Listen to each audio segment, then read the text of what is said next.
ಚಿಕ್ಕಮಗಳೂರಿನಲ್ಲಿ ಬಡವರ ದಾಖಲೆಗಳನ್ನು ದುರುಪಯೋಗಪಡಿಸಿಕೊಂಡು ಸಾವಿರಾರು ಬ್ಯಾಂಕ್ ಖಾತೆಗಳ ಮೂಲಕ ಕೋಟ್ಯಾಂತರ ರೂಪಾಯಿಗಳ ಅಕ್ರಮ ಹಣ ವರ್ಗಾವಣೆ ನಡೆದಿರುವ ಶಂಕೆ ವ್ಯಕ್ತವಾಗಿದೆ. ಈ ಪ್ರಕರಣವು ಅಂತರರಾಜ್ಯ ಹಾಗೂ ಅಂತರರಾಷ್ಟ್ರೀಯ ಜಾಲದ ಸಂಪರ್ಕ ಹೊಂದಿರುವ ಸಾಧ್ಯತೆ ಇರುವುದರಿಂದ ಸಮಗ್ರ ತನಿಖೆಯನ್ನು ಸಿಬಿಐ ಮತ್ತು ಜಾರಿ ನಿರ್ದೇಶನಾಲಯ ಇಡಿಗೆ ವಹಿಸಿ ನಿಜವಾದ ಸೂತ್ರಧಾರರನ್ನ ಪತ್ತೆ ಹಚ್ಚಿ ಕಠಿಣ ಕ್ರಮ ಕೈಗೊಳ್ಳಬೇಕು ಎಂದು ಮಾಜಿ ಸಚಿವರು ಹಾಗೂ ವಿಧಾನ ಪರಿಷತ್ ಶಾಸಕ ಡಾಕ್ಟರ್ ಸಿಟಿ ರವಿ ಆಗ್ರಹಿಸಿದ್ದಾರೆ. ಬಡವರ ಆಧಾರ್ ಕಾರ್ಡ್ ಪಡೆದು ಬಡವರ ಹೆಸರಿನಲ್ಲಿ ಇಂಡಸ್ ಇಂಡ್ ಬ್ಯಾಂಕ್ನಲ್ಲಿ, ಆಕ್ಸಿಸ್ ಬ್ಯಾಂಕ್ನಲ್ಲಿ, ಕೋಟಕ್ ಮಹೇಂದ್ರ ಬ್ಯಾಂಕ್ನಲ್ಲಿ, HDFC bank, IDFC bank, SBI, RBL bank, ICICI bank, federal bank, ಹೀಗೆ ವಿವಿಧ ಬ್ಯಾಂಕ್ಗಳಲ್ಲಿ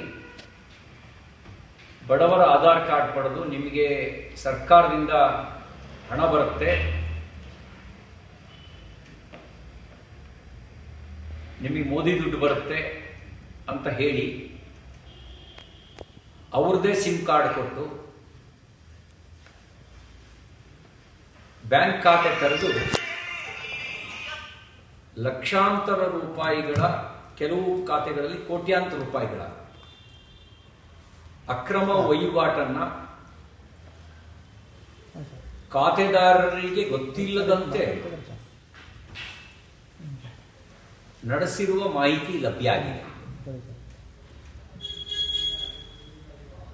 ಈ ತರ ಸಾವಿರಾರು ಜನರ ಹೆಸರಿನಲ್ಲಿ ಖಾತೆ ತೆರೆದಿದ್ದಾರೆ. ಎಲ್ಲದಕ್ಕೂ ಸಿಮ್ ಕಾರ್ಡ್ ಅನ್ನ ಅವರೇ ಪರ್ಚೇಸ್ ಮಾಡಿ ಅವರೇ ಇಟ್ಕೊಂಡಿದ್ದಾರೆ. ಬ್ಯಾಂಕ್ ಪಾಸ್ಬುಕ್ ಕೂಡ ಅವರೇ ಇಟ್ಕೊಂಡಿದ್ದಾರೆ. ATM ಕಾರ್ಡ್ ಅನ್ನು ಕೂಡ ಅವರೇ ಇಟ್ಕೊಂಡಿದ್ದಾರೆ. ಅಮಾಯಕರು ತಮಗೆ ಸಿಗಬಹುದಾದ ಅಲ್ಪ ಹಣದ ಆಸೆಗೆ ಕೆಲವು ಬ್ರೋಕರ್ಗಳು ಅವರನ್ನ ಮನವೊಲಿಸಿದ ಕಾರಣಕ್ಕೆ ಅವರು ತಮ್ಮ ಆಧಾರ್ ಕಾರ್ಡ್ ಅನ್ನ ಮತ್ತು ಕೆಲವರು ಪಾನ್ ಕಾರ್ಡ್ ಅನ್ನ ಕೊಟ್ಟಿದ್ದಾರೆ. ಇವರ ಹೆಸರಿನಲ್ಲಿ ಚಲಾವಣೆಯಾದ ಹಣದ ಮೂಲ ಯಾವುದು?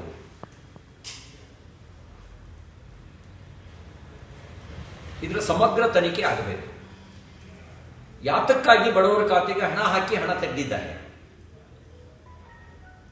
ಮತ್ತು ಎಲ್ಲ ಕಡೆಯಲ್ಲೂ ಬಡವರನ್ನೇ ಯಾಕೆ, ಅದು ಪೌರ ಕಾರ್ಮಿಕರು, ಮನೆಗೆಲಸದವರು, ಕಾರ್ಪೆಂಟರ್ಸು, ಕೂಲಿ ಮಾಡೋರು, ಹೆಚ್ಚಿನ ಭಾಗ ಅವಿದ್ಯಾವಂತರು, ಇವರನ್ನೇ ಯಾಕೆ ಬಳಕೆ ಮಾಡಿಕೊಂಡಿದ್ದಾರೆ?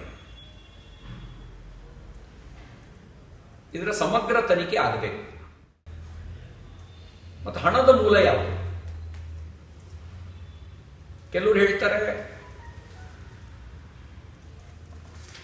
ಆನ್ಲೈನ್ ಬೆಟ್ಟಿಂಗಿನ ಹಣವನ್ನ ಈ ರೀತಿ ಇವ್ರ ಖಾತೆಗಳಿಗೆ ಹಾಕಿ ತೆಗೆದಿದ್ದಾರೆ ಅಂತ ಹೇಳ್ತಾರೆ.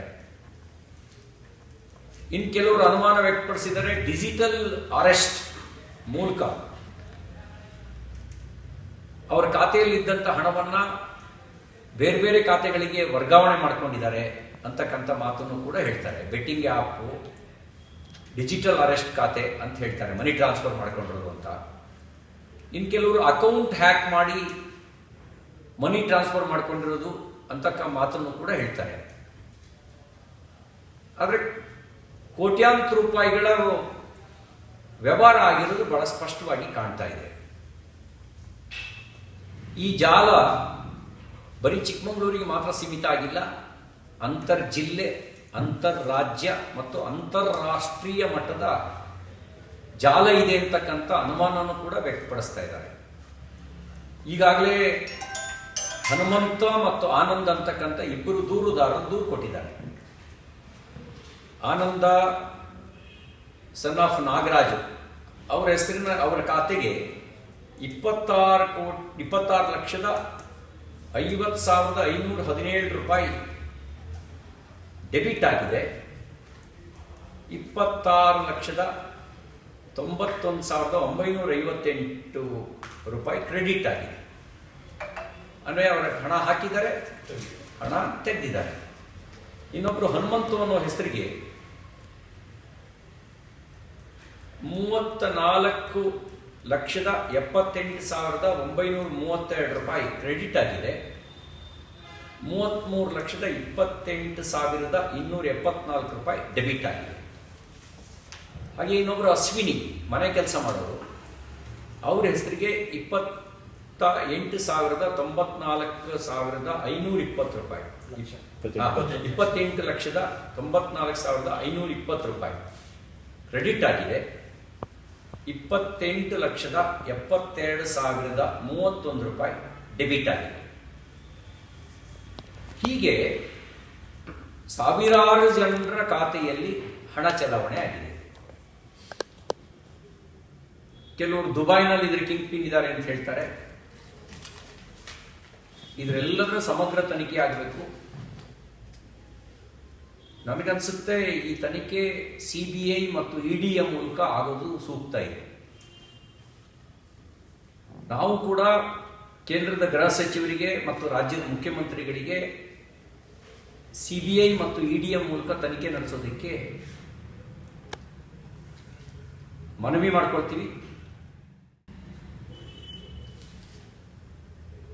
ಈ ಪ್ರಕರಣದಲ್ಲಿ ಕಿಂಗ್ ಪಿನ್ ಯಾರೋ ಅವ್ರನ್ನ ಬಂಧಿಸಬೇಕು.